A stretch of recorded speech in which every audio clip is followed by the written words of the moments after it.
Hey, what's up, y'all? Welcome to episode 188 of This is the G Podcast. Yes, and mo yes. What's going on, everybody? Each week we do news, politics, pop culture, that piping hot tea from the one and only Tonya B. And the NFL is back, y'all. Yes, you know it. Football fans unite. The Falcons win a preseason game, the first one at that. Lord Jesus, help us all. And the ATL wins Beyonce's Mute Challenge. Y'all, if you don't know, Google it. That's all I got to say. All right, y'all. The real news in Montgomery, man, it was front and center this week. The Montgomery, how do you call it? The ruckus at the Riverfront, the Montgomery Brawl. So many names. We'll talk about it. The Newsmaker crew is here with Talib, Shabazz. Plus, my Shy update, season 6, episode 2. Mo Douda, Mo Problems. We're going to talk about that. And I'm in for Tonya B one more week, y'all, with the tea. I know. Thank you so much for bearing with me. Neo said it, took it back, then he said it again. We'll talk about it in the tea. We really appreciate all you guys do for us. We really appreciate the support. Thank you so much for those of you who share the show, who join us week in and week out. Thank you so much.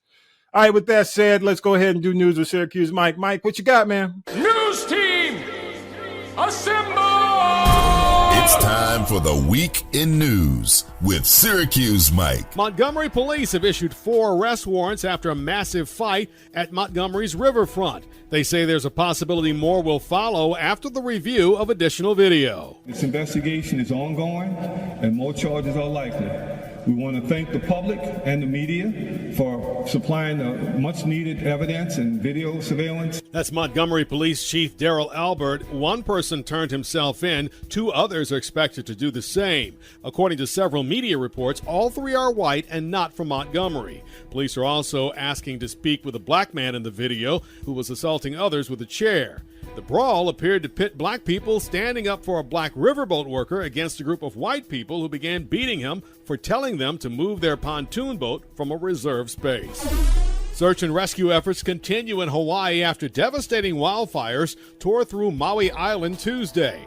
So far, at least 55 people have been killed. Dozens more have been injured. This is the deadliest wildfire in the U.S. since the California Camp Fire in 2018. Thursday, Maui County announced massive bus evacuations for residents and tourists. Visitors are being taken to the airport, while residents are being transported to a shelter in central Maui.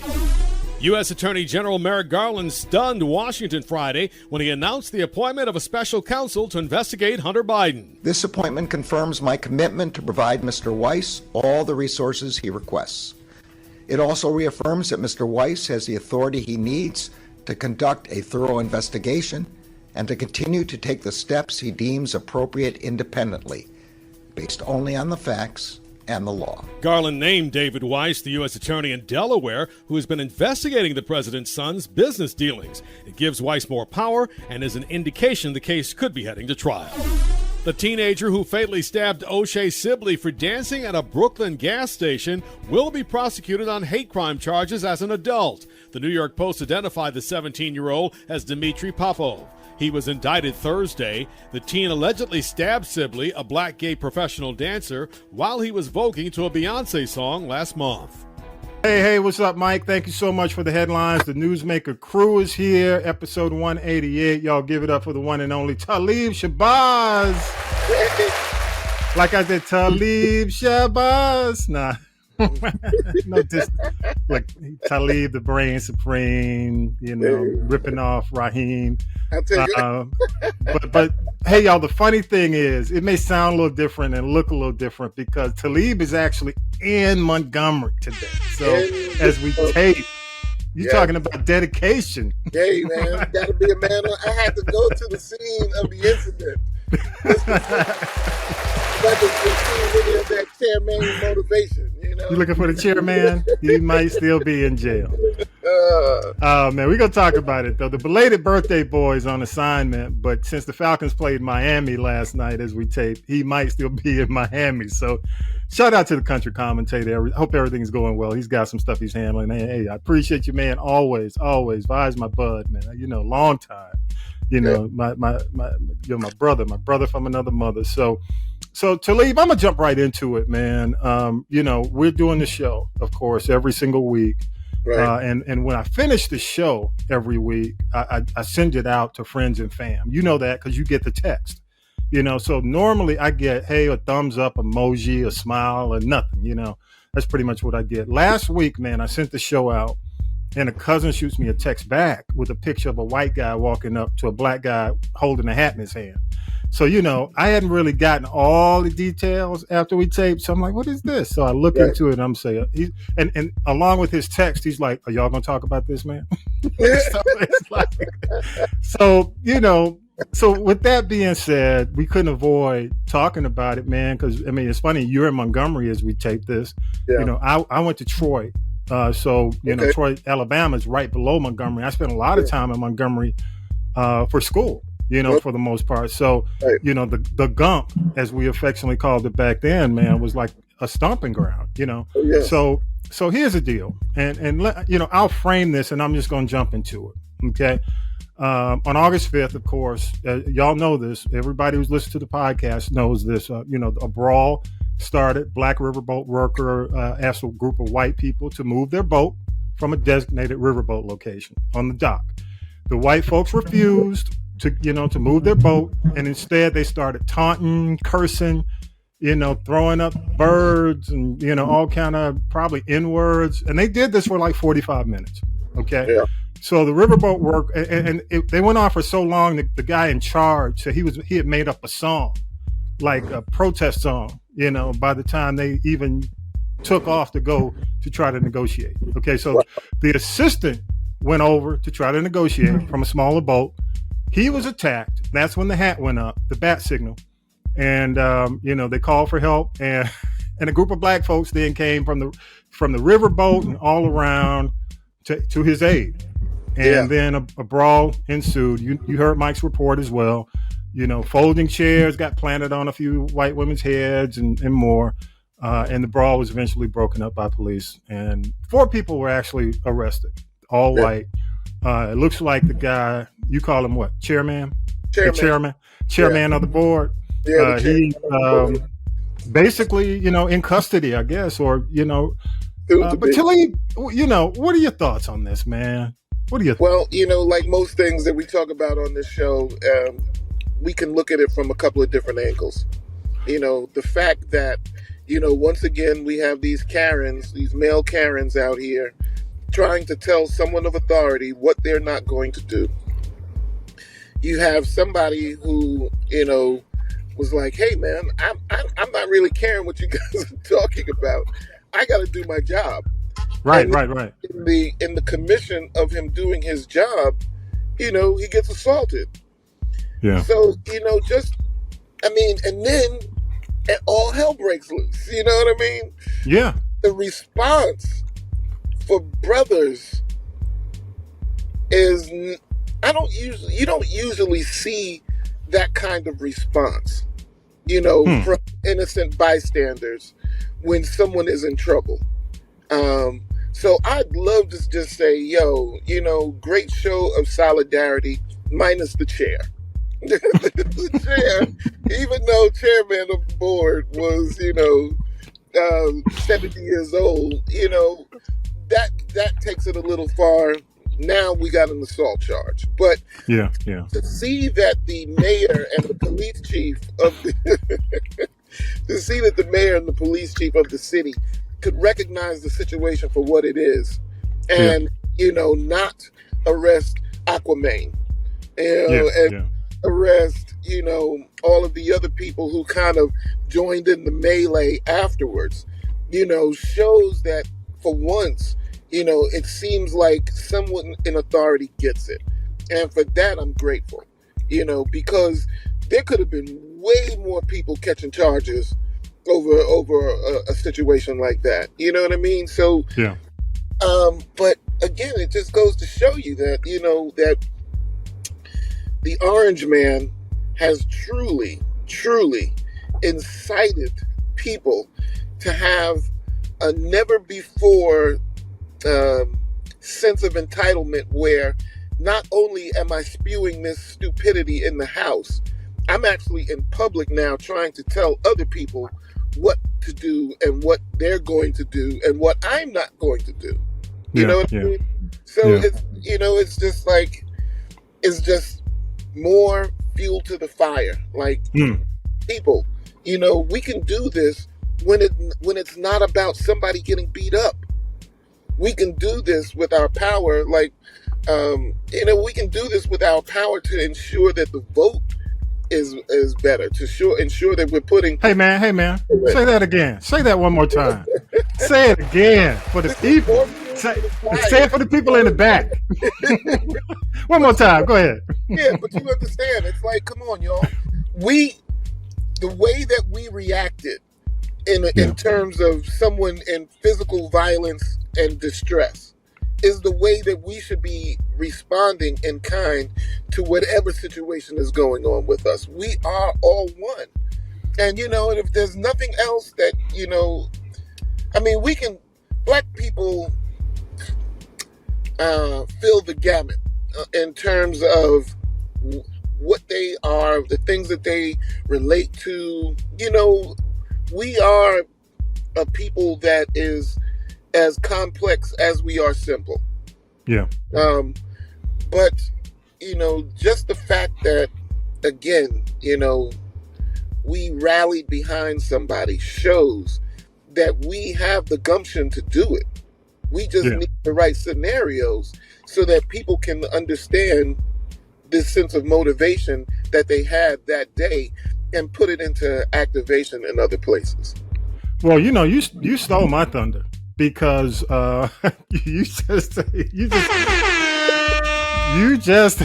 encapsulated my response. I mean, pretty much. I mean, it was perfect because that's my thing. And I got one more thing I want to mention, but the main thing, I was happy to see that.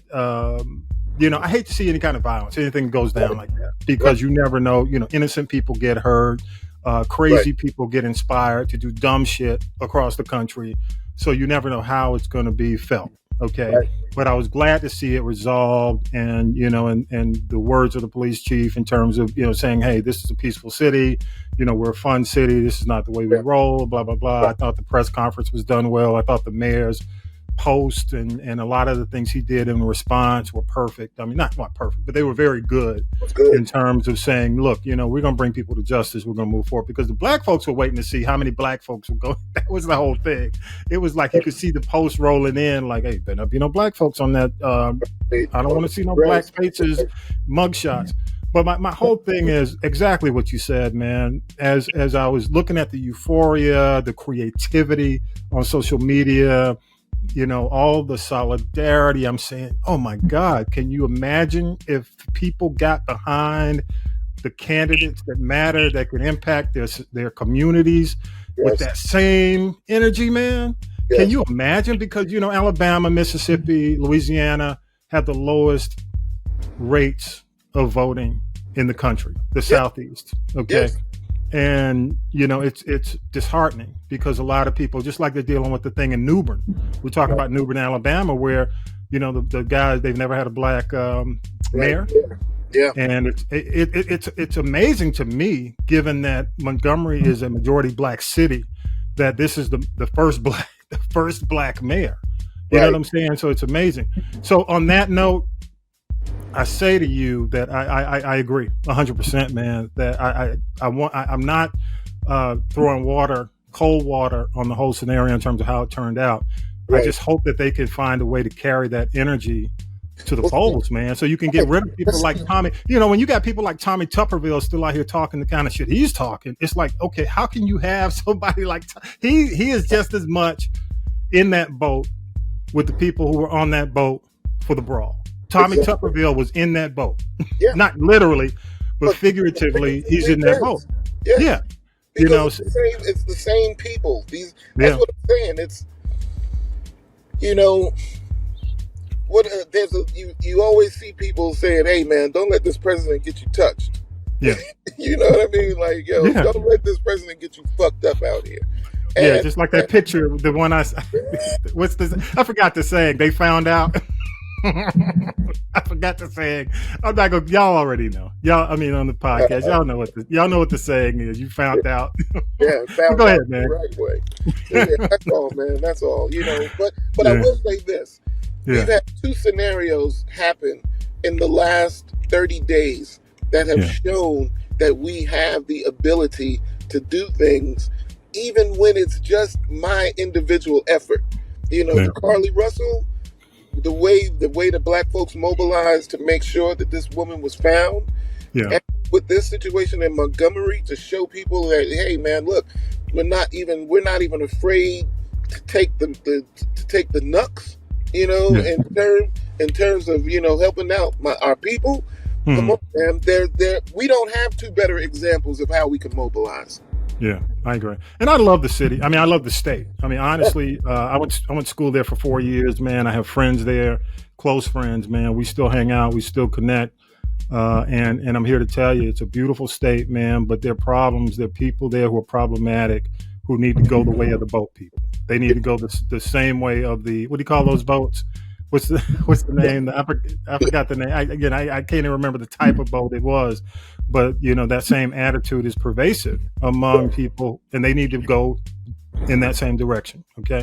One of the things I want to bring up, and I was going to do this story back in February, the mayor. Okay. So he's the first black mayor of the city. I don't know if you knew this, and maybe people don't know this, but when this first happened, we didn't do the story on the podcast, but I was thinking about doing the story. And then it kind of went away. But if you recall, you may or may not recall that this mayor, there was some audio that had leaked out on this mayor. And he had said some things. I think he was in front of one of the activists in the city who, I don't know if it was a shakedown situation where we're saying, hey, you need to give to my organization, blah, blah, blah.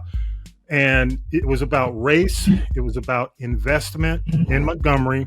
And it was like laced with profanity. Okay.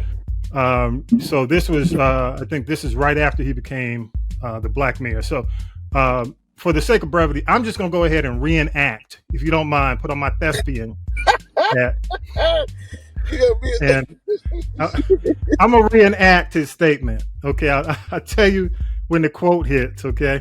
So here's the reenactment of what he said. Okay. let me get it right. Let me get some water. Hang on just a minute. Hum a tune. Clear that throat, baby. Clear that throat. Here we go. Okay. So here it goes. Okay. So the mayor, and Mayor Reed is his name.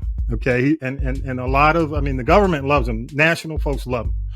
But he said this. Okay. So he goes on in the edit, and this is the edited quote. He says, I don't have to do no work. I don't have to do no work systematically. I'm going to be fine. And guess what? I will always get 38 to 45% of the white vote. If I can get 30 to 45% of the white vote, I don't have to damn get the black vote. I got this past election and I'll win. You got a black city, that's great. You can have all black everything. And guess what? You won't have green nothing. If the white money thinks you aren't looking after their, they will take their to Prattville, a neighboring city. They will take their to Pike Road, and you won't have. That's what he said. So go ahead and unmute yourself. Yeah, that's. You hear what I'm saying? So I get applause or something, man. Please, that was a great. That's a great. So did you understand my quote? That's exactly what he said. Yeah. So the city was like, huh? Right. So for me, after I knew he said that, I don't think he had much of a choice but to do this. Yeah. Do you understand what I'm saying? Totally. Because he could have said, well, you know what? I bet not convict or charge all these white folks because the money might not like it. So politically, basically looking at the people who were actually with the mugshots, politically, it's going to be interesting to see how he handles that. But I think he had to do it because of what was on the recorded statement. And he was recorded without his knowledge, to be fair. Okay. But I mean, are these charges? These are not felonious charges, are they? These are all. Well, I think that yeah.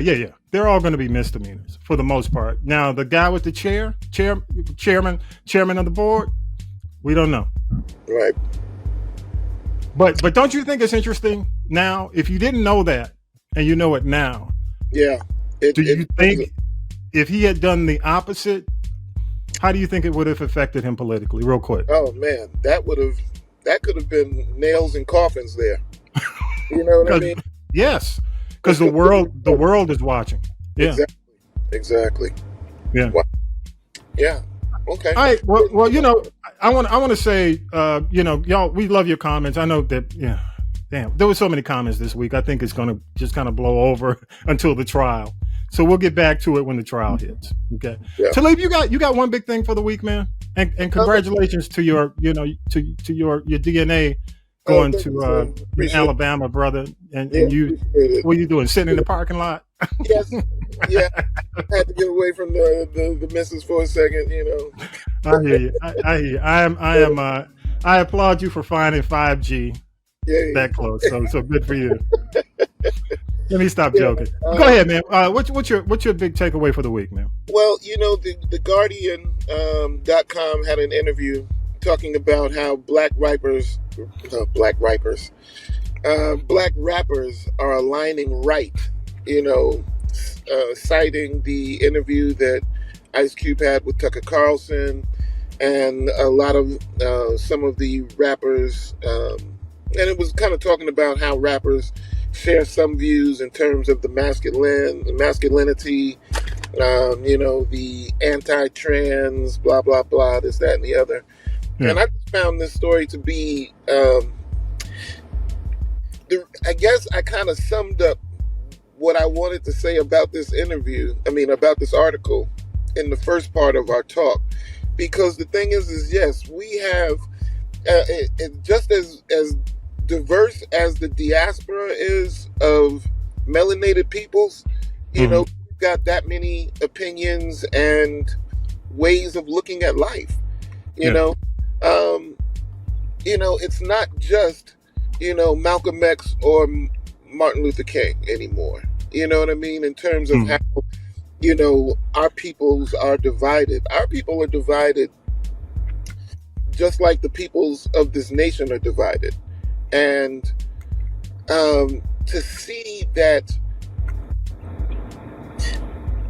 you know, for me, as somebody who loves my people regardless of what's happening, you know, in our most intelligent and in our most ignorant, I can always look for and find common ground with folks.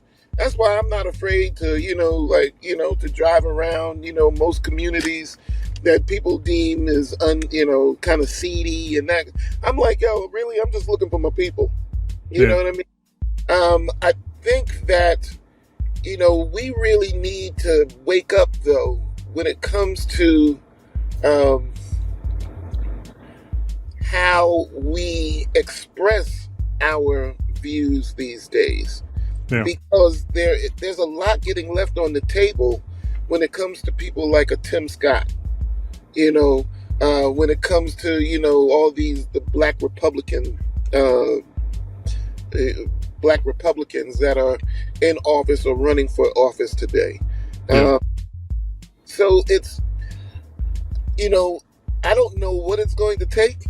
I mean, you would think that if nothing else, that we could relate on the fact that we all have somebody in our family that looks like us. You know what I mean? Like from the darkest of dark to the lightest of light. And if we could just come together and build on that, and then see where else we could branch off from there, that would be great. You know, but you know, I even though I had to look at some of the things that they were talking about in this article, where, you know, in terms of the things that the rappers are aligning with the right, I'm like, are those the things that we really want to be known for, though? Yeah. You know what I mean? Yeah. You know, transphobia. Look, I don't care what anybody's doing in their bedroom, man. That's your business. You know? Yeah. Well, let me say it. Yeah. Let me say this real quick to you, man. And go on mute for a minute. One thing I want to say, and you make a very good point. Vi made the same point. I think last week when he was talking about, do you really want to be connected, with some of the things that are going on the right? And that's a question to ask, because not all of it's in your best interest as just being a black man or black woman. So I agree with you. Right. And that's a very good point. And I want to make sure I post that article. I have it. I'll post it on the podcast notes this week, but good thoughts. For me, man. And I have to say this, real quick, and I'm going to go through this because, we're right up against it on time. And this is really a cautionary tale for women and couples, families, especially black families. The black infant mortality rate is tragic, and this couple, I think I've got the names right here, Jessica Ross, Travion Majors Sr., and I'll make sure I post their article from 11 Alive News on our podcast notes. But on July 9th, during childbirth, she had like a 10-hour labor, okay? And complications occurred, okay? Again, it's a black couple, black area of town. They are suing, we're Southern Regional Medical Center over on the south side because a doctor applied excessive force to the child's neck and the child's head.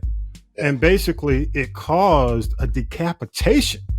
And then they tried to cover it up.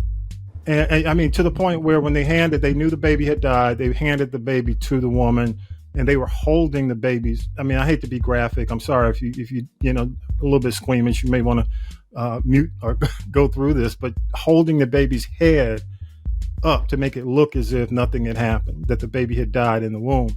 But I want to play a clip real quick from the actual lawyer, and he kind of goes into it a little bit, but it really is a cautionary tale, and I'll tell you why when I come back. Here we go. Dr. St. Julian was grossly negligent for applying ridiculously excessive force on the baby's head and neck. Dr. St. Julian and the nurses at Southern Regional Medical Center, they were grossly negligent for not getting the help of the on-site in-hospital OB in a timely manner. They have a hospitalist obstetrician who's there on site. And when doctors have problems with delivery, the first thing you do is call them and you get help. You get another perspective, another angle. So I wanted to just play that, man, because it's ridiculous. And I will say that to black women, black families, black men, my advice, man, is always question everything. Ask for a second, third, fourth opinion when it comes down, because so many people, they will take the word of a doctor, and you never know what that doctor is going through. A lot of these doctors are basically overworked. It's just a baby meal in some cases, unfortunately. I'm not accusing this particular doctor of anything seedy, but I will say you have to question, almost to the point, Talib, and I'm going to finish it here, that we may have to look at midwives, man, and start getting back into incorporating midwives back into the community. I know a lot of folks are into that and they know what that's all about, but this was tragic. And I just had to play that and say that. And you know what? We love your thoughts. Go to Castropolis.net, choose the people poll. Again, go to Castropolis.net, the people polls, that big orange button, leave us a voicemail, and I'll play back the best. But love your comments and feedback. Again, thank you. Newsmaker crews in the building. Talib on the spot. Definitely straight from the gump. Only on this podcast where we go to the source of the crime. Right. That's right. Straight in the gump. And congratulations to your young one, man. Congratulations. First year at Bama State, man. Great stuff. Vi, shout out to you, man. Thank you so much, bro. And let's take a break and we'll come back with the tea, man. More. This is the G Podcast. After the break. Hey everybody, what's up? It's Tommy B from This Is the G Podcast. We are now halfway through 2023. And if you've been thinking about starting your own podcast in 2024, I'd love to have a chat with you. The Castropolis Podcast Network is currently accepting new shows. And if you have a clear vision and a unique voice, let's get in touch. Reach out to me at info@castropolis.net or visit the website castropolis.net. Simply click on the Contact Us button. So go to castropolis.net, click on contact us and just leave me a message. I'm Tommy B from This Is the G Podcast, and I can't wait to help you start your very own podcast journey today. Oh yeah, another week of me in for the month-long birthday girl, Tonya B. Let's get it. Now then, children, it's time for tea. It's tea time, y'all. Sippin' the tea with Tonya B. Man, it was an interesting week for R&B singer Ne-Yo. It all started with this comment from Vlad TV. I feel like parents have almost forgotten what the role of a parent is. Amen. It's like, okay, lost control. If your little boy comes to you and says, Daddy, I want to be a girl, and you just let him rock with that, you just let Right. He's 5. Right. And where did he get that from? If you let this 5-year-old boy decide to eat candy all day, he's going to do that. Exactly. Like, when did it become a good idea to let a 5-year-old, let a 6-year-old, let a 12-year-old make a life-changing decision for themselves? Right. When did that happen? Right. Like, I don't understand that. I don't get that. Then came an apology. Now, here's a summary of the quote, which we think just came from the publicist. Here we go. And I quote, "After much reflection, I'd like to express my deepest apologies to anyone that I may have hurt with my comments on parenting and gender identity. I've always been an advocate for love and inclusivity in the LGBTQI plus community. So I understand how my comments could have been interpreted as insensitive and offensive," end quote. But it didn't end there. Ne-Yo doubled back. He went on to post this on the gram. What's going on, loved ones? This is Ne-Yo. All right, listen. I normally don't give too much of a damn about what y'all think about what I do, what y'all have to say about what I say, whatever. I normally don't care because, like I said, opinions ain't special. Everybody got one. However, this is something I feel very strongly on, and I need y'all to hear this from the horse's mouth, not the publicist's computer. So check this out. First and foremost, I do not apologize for having an opinion on this matter. I am a 43-year-old heterosexual man raising 5 boys and 2 girls, okay? That's my reality. Now, if my opinion offended somebody, yeah, sure, I apologize for you being offended because that wasn't my intention. My intention is never to offend anybody. However, I'm entitled to feel how I feel. I'm absolutely entitled to feel how I feel the same way you are entitled to feel how you feel. I ain't asked nobody to follow me. I ain't asked nobody to agree with me. I was asked a question and I answered the damn question, okay? I have no beef with the LGBTQIA plus community whatsoever. I ain't got no beef with y'all. Do whatever the hell it is you want to do. Do what you want to do with your kids. However, somebody asked my opinion on this matter, and this is how I feel. I will never be okay with allowing a child to make a decision that detrimental to their life. I will never be okay with that. I don't care. I definitely plan to educate myself a little bit more on this matter. However, I doubt that there's any book anywhere or any opinion that somebody's going to tell me that's going to make me okay with letting a child make a decision like that. That's just period, point blank, and that's how I feel. If I get canceled for this, then you know what? Maybe this is a world where they don't need a Ne-Yo no more, all right? And I got no problem with that. I'm a hustler, all right? I'll figure it out. I got kids to raise, and I'm going to do that regardless. So, with that being said, y'all have a good day. All right, y'all. We'll keep you posted on the flippity-floppity, hippity-hoppity, but good luck, Ne-Yo. Trump's MAGA gang tried to clown Eminem, saying Trump broke him. But it didn't sound like, from my standpoint, that M was broken at all. Here's M. When I start talking about Trump, I get too flustered in my head, and the shit that I want to say, there's too many things I want to say at once. So sometimes I start talking and I'm not able to convey the message the right way because I just get flustered and frustrated. Watching him play to his base that thinks that he cares about them, and it's actually the people that he cares about the fucking least. If you're talking about his core being, a majority white middle class, what I don't understand is how in the fuck do you feel like you relate to a billionaire who has never known struggle his entire fucking life? I will say this, he talks a good one.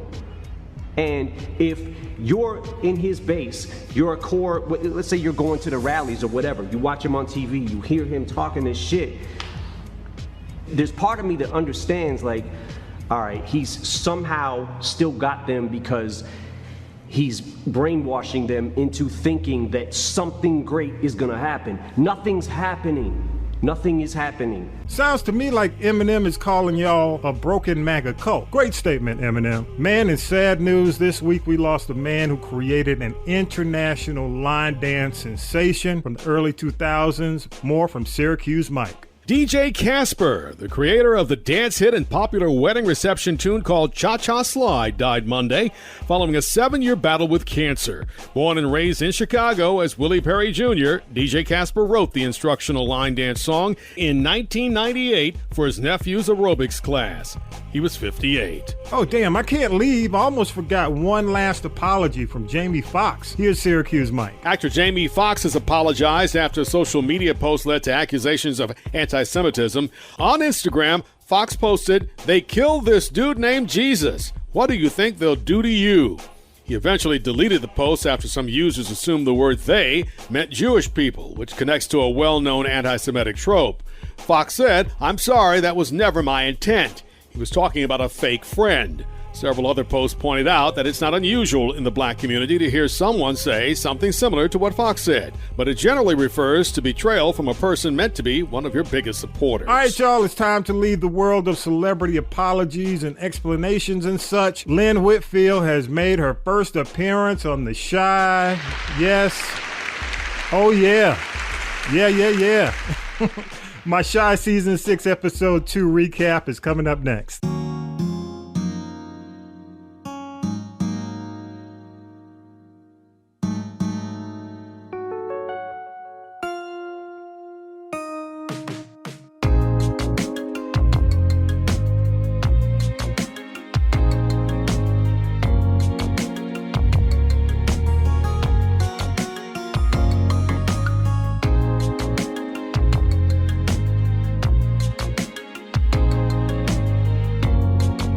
What you watching this week, Tommy B? Y'all, episode 2, season 6 is titled appropriately Mo Douda, Mo Problems.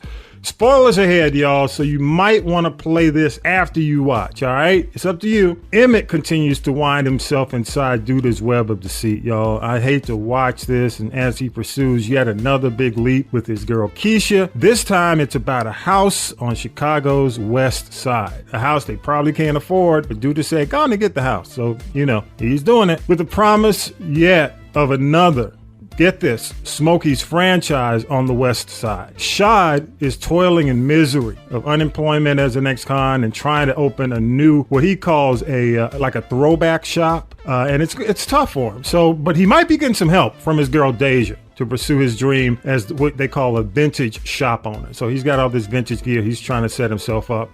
Papa pursues the love of his older Smokey's colleague, who just so happens to be like him, a PK, a preacher's kid. Meanwhile, his dad, Pastor Stanley, makes a very intense stand against Douda. And also Rob and Tiff may have to learn the hard lesson. And man, you know, Douda's lessons don't come soft at all, as they are attempting to pull away from Douda and basically start to grow their own healthy organic weed. But I'm telling y'all, this week's big payoff is the startup money is coming from Rob's mom. Okay, guess who Rob's mom is? She happens to be, now wait for this, Lynn Whitfield. Yep, Crazy Lynn, who happens to be Q's sister. Remember, Q met his demise at the hands of Douda. She's given Rob the money with one huge caveat. She wants him to find Q's killer. But not only that, she wants him to bring him to justice, to that street justice. As I told y'all last week, Rob's gonna play a major part in this story. Maybe, I don't know if it's gonna be this season or going forward. And with Lynn Whitfield involved in this, y'all know it's going to get crazy and get messy. That's Shy Talk for this week. I'm Tommy B. Hit you next week. As always, big thanks to Syracuse Mike, Tonya B, Vi, Talib. Thanks to the crew, Millennial Nick, Lady J, Regia, music by K-Dub, all those who help us make it happen week in and week out. Remember, every Sunday, 6 p.m., you can stream us first. Links are in our social media bio, or go to castropolis.net. That's castropolis.net. Share us with friends. Don't cost you nothing. Remember that, y'all. And I'm going to close with this. 2 quick PSAs for this episode. What happened in Montgomery was a battle. Okay? The war truly is at the ballot box. Let me say that again. The war is at the ballot box. Get engaged in the process, Alabama. Go ahead and do it. We need you.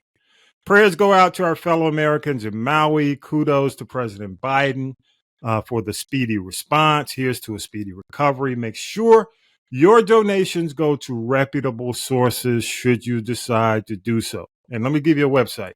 Go to give.org. That's give.org. Give.org. Make sure your sources are reputable. Okay? With that, episode 188 is in the can. Have a great week. Love y'all. We appreciate the support. Peace and power to the people.